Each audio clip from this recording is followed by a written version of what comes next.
नमस्कार, मी सिद्धार्थ जाधव आणि माननीय राजसाहेब ठाकरे यांच्याबरोबर मी पुण्यापासून मुंबईपर्यंत प्रवास करत होतो। नाट्य संमेलनाचा कार्यक्रम संपल्यानंतर त्यांच्याबरोबरच आम्ही प्रवास करत होतो आणि एक्सप्रेस हायवेला खालापूर टोल नाक्याला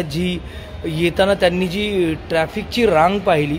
साहेब स्वतः गाडी चालवत होते आणि आम्ही त्यांच्याच गाडीत बसलो होतो। साहेबांची पोलिसांची व्हॅन असते, त्यांना रस्ता करून दिला होता, पण साहेब थांबले, स्वतः थांबले, त्यांनी गाडी थांबवली आणि आम्हाला काही कळायच्यात अचानकपणे ते उतरले आणि त्यांनी तिथल्या कर्मचाऱ्यांना त्या क्षणी राजसाहेबांच्या भाषेत समजावलं की आत्ताच्या आता सगळ्या गाड्या सोडा, कारण त्या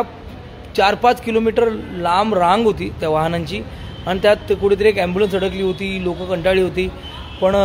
साहेबांनी त्यांच्या भाषेत सांगितल्यानंतर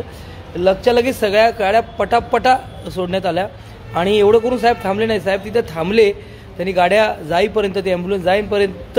साहेब तिथेच होते आणि निघताना मग साहेबांनी सांगितलं की एकही गाडी थांबली नाही पाहिजे आणि पुढेही त्यांच्यावर प्रवास करताना वाशी टोल नाका असेल ते प्रत्येक टोल नाक्यावर थांबून जिथे ट्रॅफिक अडलं, जिथे टोल नाक्यावर रांगाच्या रांगा लागल्या, त्यांनी उतरून खडसावून सांगितलं आणि माझ्यासाठी हा विलक्षण अनुभव होता। सकाळी त्यांची मुलाखत पाहिली होती नाट्य संमेलनाची, ज्यात कलाकारांविषयी जी आत्मीयतेने ज्या गोष्टी ते बोलत होते तेही भावलं होतं आणि आज तर म्हणजे तसं म्हटलं